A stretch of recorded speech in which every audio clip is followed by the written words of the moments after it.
Hi everyone, আশা করি সবাই ভালো আছেন। আজকের ভিডিওতে আমি আপনাদের সাথে জাভাস্ক্রিপ্টের আরেকটা ইম্পর্টেন্ট টপিক শেয়ার করব। সেটা হচ্ছে ইভেন্ট প্রোপাগেশন টেকনিক এবং এটার পার্ট হিসাবে আমরা ইভেন্ট বাবলিং এবং ক্যাপচারিং সম্পর্কে জানব।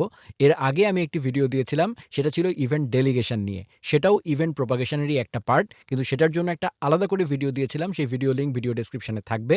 তবে আজকে আমরা জানবো মূলত বাবলিং এবং ক্যাপচারিং নিয়ে, এবং ইন্টারভিউতে আস্ক করা হয় এরকম কিছু ট্রিকি কোশ্চেন নিয়ে আমরা আলোচনা করব। তো চলুন দেরি না করে আজকের ভিডিওটি শুরু করে দেওয়া যাক।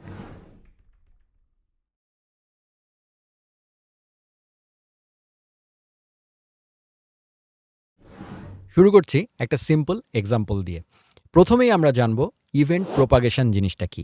প্রোপাগেশন শব্দের অর্থ কি? প্রোপাগেশন শব্দটা এসছে প্রোপাগেট নামক শব্দ থেকে। প্রোপাগেট হচ্ছে ভার্ব, প্রোপাগেশন হচ্ছে নাউন। তো প্রোপাগেট করা মানে কি, বা প্রোপাগেশন মানে কি? নিচ থেকে উপরের দিকে যাওয়া, বা উপর থেকে নিচের দিকে যাওয়া, বা র্যান্ডমলি যাওয়া, মানে চলাচল করা আর কি। ঠিক আছে, কোনো একটা ওয়েতে চলাচল করা। সো আমরা যখন জাভাস্ক্রিপ্টে কোনো ইভেন্ট, আমরা তো জাভাস্ক্রিপ্টের ইভেন্ট সম্পর্কে সবাই জানি, তো এই ইভেন্টগুলো কোন অর্ডারে আসলে চলাচল করবে সেই প্রসেসটাই হচ্ছে প্রোপাগেশন। আর একটু ডিটেল বোঝানোর জন্য এই এক্সাম্পলটা দেখি চলুন। এখানে একটা বাটন আছে এবং সেই বাটনটা একটা ফর্মের মধ্যে আছে। এই যে গ্রিন মার্ক যে এরিয়াটা, এটা হচ্ছে ফর্ম, এবং তার বাইরে একটা ভায়োলেট কালারের বর্ডার দেখছেন, এটা হচ্ছে একটা প্যারেন্ট ডিভ। আমরা যদি এটার মার্কআপে যাই তাহলে আমরা দেখব, এই দেখেন একটা ডিভ আছে প্যারেন্ট, একটা ফর্ম, তার মধ্যে বাটনটা আছে, এবং যেসব স্টাইলগুলো আপনারা দেখতে পাচ্ছেন সেটা আপনারা এই স্টাইল ডট সিএসএস এ বেসিক স্টাইল লেখা আছে। আমি গিটহাবে কোড দিয়ে দিব, আপনারা দেখে নিতে পারবেন। সো এই হচ্ছে কারেন্ট সেট আপ। এখন আপনি যদি এই সবগুলো এলিমেন্টের উপরেই যদি আপনি একটা করে লিসেনার বসান, ইভেন্ট লিসেনার বসান, লাইক বাটনে ক্লিক করলে আপনি একটা অ্যাড ইভেন্ট লিসেনার বসালেন, অথবা এই ফর্মের উপরে ক্লিক করলে আপনি একটা অ্যাড ইভেন্ট লিসেনার বসালেন, এবং বাইরের যে প্যারেন্ট আছে সেখানেও একটা লিসেনার বসালেন, তারপরে যদি আপনি বাটনে ক্লিক করেন, তাহলে আসলে ইভেন্টটা তো সবগুলোতেই ফায়ার হওয়ার কথা, তাই না? কারণ বাটনটা ফর্মের মধ্যে আছে। সো বাটনে ক্লিক করা মানে আসলে ফর্মেও ক্লিক করা, এবং একই সাথে প্যারেন্টকেও ক্লিক করা। এখন প্রশ্ন হচ্ছে, এই ক্লিক করলে ইভেন্ট লিসেনারগুলা কোন অর্ডারে একটার পর একটা আসবে, নাকি কোনো র্যান্ডম অর্ডারে আসবে? নিচের থেকে উপরের দিকে যাবে, চাইল্ড থেকে প্যারেন্টের দিকে যাবে, নাকি প্যারেন্ট থেকে চাইল্ডের দিকে যাবে? এই প্রসেসটাকেই বলা হয় ইভেন্ট প্রোপাগেশন। যে ওয়েতে এই জিনিসটার ডিসিশন হয় সেই জিনিসটাকেই জাভাস্ক্রিপ্টে বলা হয় ইভেন্ট প্রোপাগেশন। ঠিক আছে, এটা হচ্ছে ইভেন্ট প্রোপাগেশনের ডেফিনেশন। ইভেন্ট প্রোপাগেশনের মধ্যে পড়ে কয়েকটা জিনিস। একটা হচ্ছে ইভেন্ট বাবলিং, একটা হচ্ছে ইভেন্ট ক্যাপচারিং, এবং আরেকটা হচ্ছে ইভেন্ট ডেলিগেশন। এটার মধ্যে ইভেন্ট ডেলিগেশন নিয়ে আমি অলরেডি এর আগে একটি ভিডিও দিয়েছিলাম, ভিডিও লিঙ্ক ডেসক্রিপশনে দেওয়া থাকবে, কাইন্ডলি দেখে নেবেন। আজকে আমরা মূলত ইভেন্ট বাবলিং এবং ক্যাপচারিং নিয়ে আলোচনা করব। তো চলুন ডিটেলে দেখা যাক। ধরে নিচ্ছি আমার এখানে একটা স্ক্রিপ্ট ফাইল এটার সাথে অ্যাটাচ করা আছে। আমরা যদি এখানে যাই তাহলে আমরা দেখব, এই যে দেখেন একটা নিচের দিকে একটা স্ক্রিপ্ট অ্যাটাচ করা আছে, স্ক্রিপ্ট ডট জেএস, এবং সেখানে আমি কিছুই করিনি। আমি তিনটা এলিমেন্ট, প্যারেন্ট ডিভটা, ফর্ম এলিমেন্টটা এবং বাটনটাকে আমি প্রথমে ডম গেট এলিমেন্ট বাই আইডি দিয়ে ধরেছি, এবং প্রত্যেকটাতে একটা করে অ্যাড ইভেন্ট লিসেনার বসানো আছে, ক্লিক লিসেনার, এবং একটা কমন ফাংশন রেখেছি আমি, সেই ফাংশনটা হচ্ছে লিসেনার ফাংশন, সেটা আমি এখানে দিয়ে রেখেছি। সো ক্লিক করলে ডু সামথিং হবে। হ্যাঁ, এটা আসলে কনসোল লগ হওয়ার কথা। তো আমরা যদি এখন এখানে আসি এবং এখানে ক্লিক করি, তাহলে আমরা 3 বার ডু সামথিং দেখব। সো এখন প্রশ্ন হচ্ছে কোনটা কোন অর্ডারে হচ্ছে। সেটা বোঝার জন্য আমরা যেটা করতে পারি, আমরা 3টা লিসেনারও বসাতে পারতাম, যেহেতু আমরা একটা কমন লিসেনার বসিয়েছি। তাহলে বোঝার জন্য আমরা যেটা করতে পারি, আমরা ইভেন্ট যেটা আছে সেইটা ডট টার্গেট, এইটা আমরা বলেছিলাম যে ইভেন্ট ডট টার্গেট মানে কোন এলিমেন্টটাতে ক্লিক করা হয়েছে সেই টার্গেট এইচটিএমএল এলিমেন্টটা রিটার্ন করবে আর কি। সো এটা আমি আগের যারা ডেলিগেশনের ভিডিওটা দেখেছেন তারা আরও ডিটেল বুঝতে পারবেন। সেখানে ইভেন্ট নামক একটা অবজেক্টের মধ্যে আমরা ডট টার্গেটের মধ্যে সেই টার্গেট এইচটিএমএল এলিমেন্টটা দেখতে পাই। মজার ব্যাপার হচ্ছে, আমরা যদি এখন এটাকে রিলোড দিয়ে এই বাটনে ক্লিক করি, তাহলে আমরা 3 বার এটাকে লগ হতে দেখেছি, এবং 3 বারই দেখাচ্ছে বাটন এলিমেন্টটা। স্বাভাবিক, আপনি ডট টার্গেট বলেছেন, মানে কোথায় ক্লিক করা হয়েছে, এই বাটনে ক্লিক করা হয়েছে, এই কারণে 3 বারই বাটন আসছে। ঠিক আছে, কিন্তু আসলে আমরা যদি দেখতে চাই যে কোন লিসেনারটা আসলে কল হচ্ছে, প্রথম মানে আমি বাটনে ক্লিক করেছি, কিন্তু ফায়ার তো ফরম্যাটটাও হচ্ছে, প্যারেন্টেরটাও হচ্ছে, সবগুলোর ক্ষেত্রেই টার্গেট হচ্ছে আসলে বাটন, যার কারণে একই আউটপুট আসছে। আমরা যদি ডিফারেন্ট করতে চাই তাহলে আমাদেরকে দেখতে হবে ডট কারেন্ট টার্গেট। ঠিক আছে, এবার যদি আমি চাপ দেই, দেখেন প্রথমে বাটন, তারপরে ফর্ম, তারপরে হচ্ছে ডিভটা। তার মানে চাইল্ড থেকে প্যারেন্টের দিকে যাচ্ছে। আমরা যেহেতু কোনো কনফিগারেশন করিনি, তাহলে ডিফল্ট বিহেভিয়ার হচ্ছে চাইল্ড থেকে প্যারেন্টের দিকে, মানে নিচের থেকে উপরের দিকে যাচ্ছে ইভেন্টগুলো। সবার প্রথমে আপনার এখানে হচ্ছে, তারপরে ফর্মে যাচ্ছে প্রোপাগেট করে, তারপরের ইভেন্টটা ফায়ার হচ্ছে প্যারেন্টেরটা। এইটা হচ্ছে ডিফল্ট অর্ডার, মানে নিচ থেকে উপরের দিকে। এই প্রসেসটাকে বলা হয় ইভেন্ট বাবলিং। এটা কিন্তু প্রোপাগেশনেরই একটা টেকনিক, একটা মানে অংশ, যে এটা হচ্ছে যখন নিচ থেকে উপরের দিকে যাচ্ছে চাইল্ড থেকে প্যারেন্টের দিকে, যে ডিফল্ট বিহেভিয়ারটা, এটাকে বলা হচ্ছে ইভেন্ট বাবলিং। ঠিক আছে? বাবলিং শব্দের অর্থ কী? বাবল থেকে এসছে।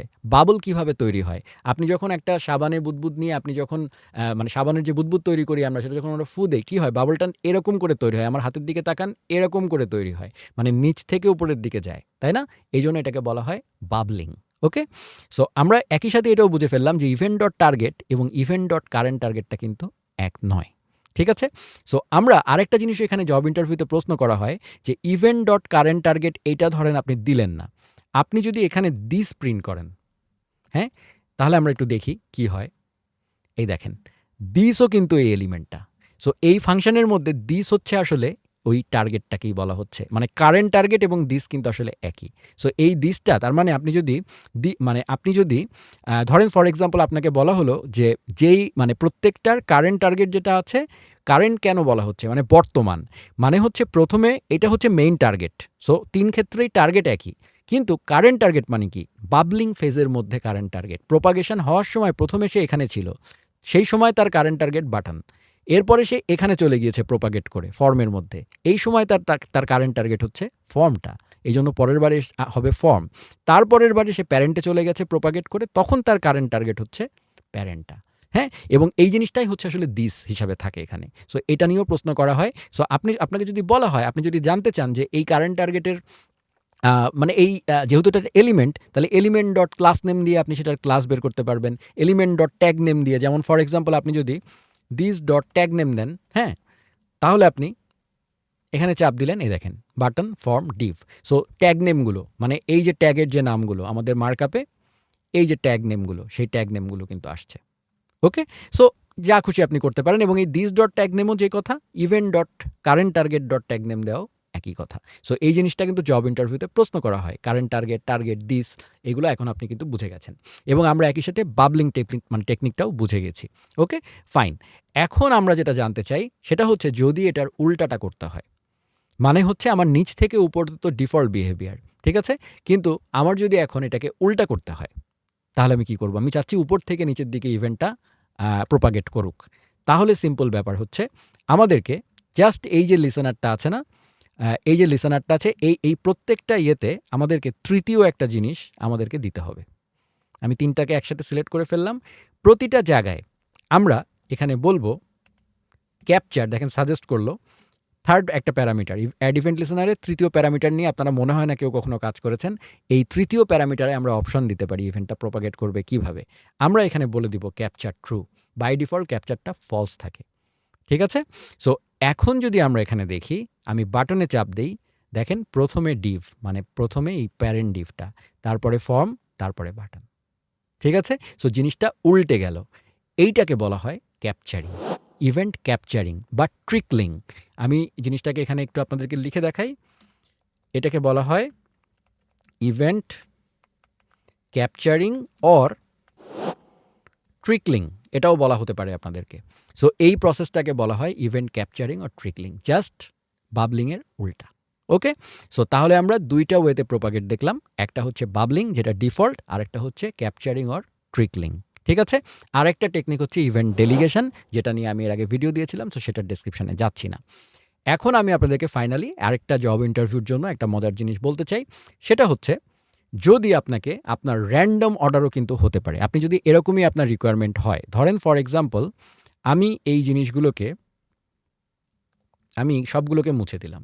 ওকে, এই এখন ধরেন আপনাকে বলা হলো, আপনার রিকোয়ারমেন্ট দেওয়া হলো, আপনাকে জব ইন্টারভিউতে বলা হলো যে তুমি এমনভাবে করো যেন বাটনে চাপ দিব, বাটনে চাপ দিলে প্রথমে ফর্ম প্রিন্ট হবে, প্রথমে ফর্মের মানে এটার ঠিক ইমিডিয়েট প্যারেন্টটা, প্রথমে ফর্মের ইয়েটা আসবে, তারপরে বাটনটা আসবে, ফাইনালি ইভেন্টটা আসবে। ঠিক আছে? এইটা আপনাকে করতে বলা হলো। ব্যাস আপনার তো মাথা ঘুরে যাবে যে আমি তো একটা অর্ডার জানি। এখন তো আপনি আমাকে র‍্যান্ডম বলছেন যে ফর্ম আর এটা আবার এক অর্ডারে, ওইটা আবার আরেক অর্ডারে। সিম্পল ব্যাপার। আপনি স্টেপ আকারে চিন্তা করবেন। বাই ডিফল্ট কী হবে? বাটনে আপনি চাপ দিচ্ছেন। সো বাটনে চাপ দিলে প্রথমে যদি ফর্মকে লিসেন করতে হয়, তাহলে কি করতে হবে আমাদেরকে? নরমালের উল্টা করতে হবে, মানে ক্যাপচারিং করতে হবে। কারণ নরমালি কী হবে? প্রথমে বাটন তারপরে ফর্ম, তাই না? কিন্তু আমাদের এখন লাগবে আগে ফর্ম তারপরে হচ্ছে বাটন, তাই না? সো তাহলে আপনি কি করবেন? উল্টা করবেন। কিন্তু আবার একই সাথে তাই যদি আপনি করেন, তাহলে আপনি মনে করতে পারেন সবগুলোতে ক্যাপচার দিয়ে দিলেই তো হয়। সবগুলোতে ক্যাপচার দিয়ে দিলে হবে না। সবগুলোতে ক্যাপচার দিলে সবার আগে কিন্তু প্যারেন্ট ডিভ চলে আসবে।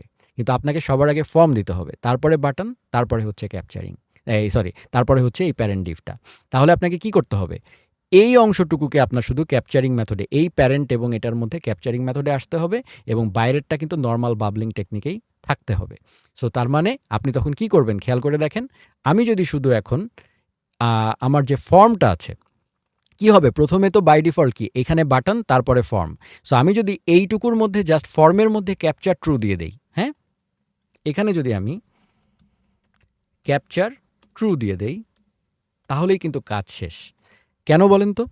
প্রথমে কি হবে? ফর্মে শুধু ক্যাপচার, প্রথম স্টেজে হচ্ছে এইটা, তারপরে এইটা, এই ওয়েতে চিন্তা করবে। কিন্তু সে দেখবে ফর্ম হচ্ছে প্যারেন্ট, তাহলে সে ফর্ম থেকে আগে ক্যাপচারিং শুরু করবে, আগে ফর্ম দিবে, তারপরে সে বাটন দিবে, কারণ ক্যাপচার কি উপর থেকে নিচের দিকে। কিন্তু প্যারেন্ট যে ডিফ এইটুকু হয়ে যাওয়ার পর, মানে এই গ্রিন এরিয়াটা কমপ্লিট হয়ে যাওয়ার পর বাকি যে জিনিসটা আছে, সেই জিনিসটা কিন্তু আপনি ক্যাপচারিং দেন নাই। এই প্যারেন্টে কিন্তু আপনি ক্যাপচার দেন নাই। সো এখন এই প্যারেন্ট এবং তার আন্ডারে এই অংশটুকু হচ্ছে চাইল্ড। সো এইটুকুতে ক্যাপচারিং মেথড অ্যাপ্লাই হয়েছে, কিন্তু উপরেরটা কিন্তু নর্মাল বাবলিং মেথডেই যাবে, কারণ আপনি প্যারেন্টে কিন্তু ক্যাপচার দেন নাই। ঠিক আছে? সো যার কারণে এখন যদি আপনি এখানে চাপ দেন, এই দেখেন প্রথমে ফর্ম, তারপরে বাটন, মানে এইটুকু প্রথমে ক্যাপচারিং, তারপরে বাইরের বাকি যেটা এই ডিফটা, এটা বাবলিং, মানে এই নিচের থেকে উপরের দিকে গেছে। ঠিক আছে? সো এই জিনিসটা নিয়ে কিন্তু ঘুরায় পেঁচায় প্রশ্ন করা হয়। সো আপনি যদি অ্যাজ লং এজ স্টেপগুলো জানেন এবং প্রোপাগেশনের পুরা বাবলিং, ক্যাপচারিং এই জিনিসটা সম্পর্কে জানেন, তাহলে আপনার কোথাও আটকাবে না। সো আশা করি বোঝাতে পেরেছি যে জিনিসটা কত সুন্দরভাবে কাজ করে। আরেকটা ফাইনাল জিনিস আমি বলে নিচ্ছি, সেটা হচ্ছে অনেক ক্ষেত্রে আপনারা এরকমও দেখবেন, এটার একটা শর্টকাট আছে। আপনি চাইলে এখানে অবজেক্ট আকারে অপশন না দিয়ে আপনি এখানে সরাসরি ট্রু দিয়ে দিতে পারেন। এটাও জাভাস্ক্রিপ্ট ধরেই নেবে যে আপনি ক্যাপচার ট্রুই বলছেন। বাই ডিফল্ট এটা ফলস থাকে। সো আমি যদি এখানে আসি, still output would be same. So আপনাকে অবজেক্ট আকারে না দিলেও চলবে। আপনি অবজেক্ট আকারে তখনই দিবেন যখন এখানে ক্যাপচার ছাড়া যদি অন্য কিছু আপনি এখানে অপশনস হিসাবে দিতে চান, সেটা ডেফিনেটলি ডকুমেন্টেশনে আছে, সেখান থেকে দেখে নিতে পারেন। আদার অপশন যদি দিতে চান তখন অবজেক্ট আকারে দিবেন। আর যদি শুধু ক্যাপচার ট্রু এইটুকুই দিতে হয়, তাহলে আপনি এখানে সরাসরি ট্রু দিয়ে দিতে পারেন। It will work as expected. ঠিক আছে? সো আমরা ইভেন্ট ডেলিগেশন নিয়ে আগে জেনেছি। আজকে আমরা জানলাম হচ্ছে ইভেন্ট প্রোপাগেশন, অন্যান্য টেকনিকগুলা, মানে বাবলিং এবং হচ্ছে ইভেন্টের ক্যাপচারিং মেথড, যেটাকে ট্রিকলিং মেথডও বলা হয়ে থাকে। সো আশা করি আজকের ভিডিওটা আপনাদের কাজে এসছে, এবং জব ইন্টারভিউতে যদি আপনাদেরকে প্রশ্ন করা হয় ইভেন্ট প্রোপাগেশন কি, ইভেন্ট ডেলিগেশন কি, ইভেন্ট ক্যাপচার কি, ইভেন্ট বাবলিং কি, ট্রিকলিং কি, কারেন্ট টার্গেট কি জিনিস, দিস কি জিনিস, সব কিছু এখন আপনি সুন্দর মতো উত্তর দিতে পারবেন। যদি ভিডিওটি আপনাদের উপকারে আসে, তাহলে অবশ্যই লাইক শেয়ার করে সকলকে জানাবেন, এবং যদি কোনো আপনার কোশ্চেন থাকে বা আপনার কোনো ফিডব্যাক থাকে, তাহলে কমেন্টে জানাবেন, এবং অবশ্যই প্লিজ প্লিজ প্লিজ চ্যানেলটাতে সাবস্ক্রাইব করবেন। সেটাতে আপনার কোনো পয়সা খরচ হবে না, কিন্তু এটা আমার চ্যানেলটাকে গ্রো করতে হেল্প করবে এবং আপনাদেরকে এরকম ভিডিও দিতে উৎসাহিত করবে। ধন্যবাদ সবাইকে।